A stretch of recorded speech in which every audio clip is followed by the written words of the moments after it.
Welcome to Living the Faith, your multimedia Catholic magazine for the coffee table of your mind.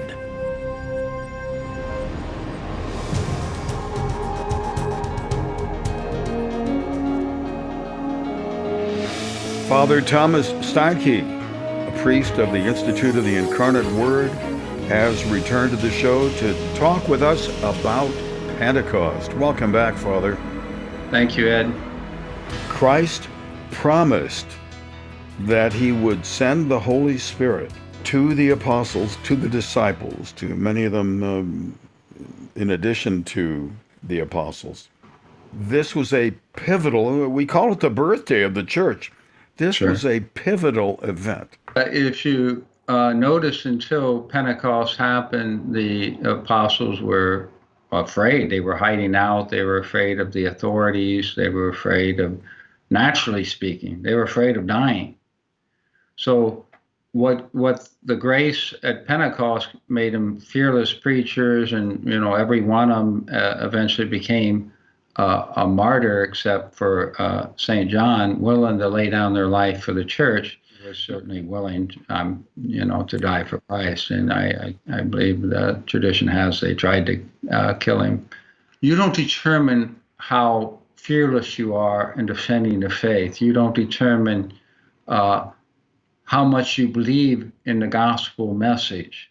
That comes from the Holy Spirit dwelling within you and guiding you about these things. So Jesus said, I will send the Holy Spirit and he will guide you in all these things. Now, like St. Thomas Aquinas says, someone is said to be sent when he comes to exist in someone in a different way.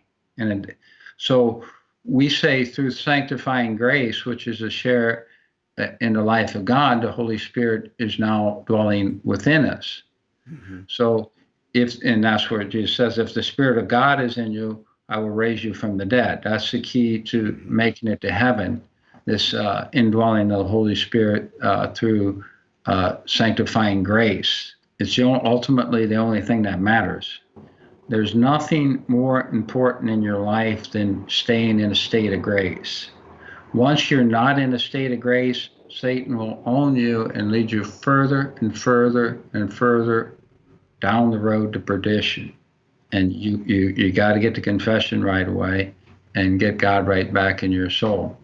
So, and then they also became powerful preachers after that. St. Peter got up and preached, and thousands were converted that day. So your ability to preach is not an intellectual thing. It is more in proportion to your sanctity. So without this action of the Holy Spirit who filled the disciples at Pentecost in the upper room, and then they went out, they started the church. You and I wouldn't be sitting here talking about the church and being members of the church had this not happened.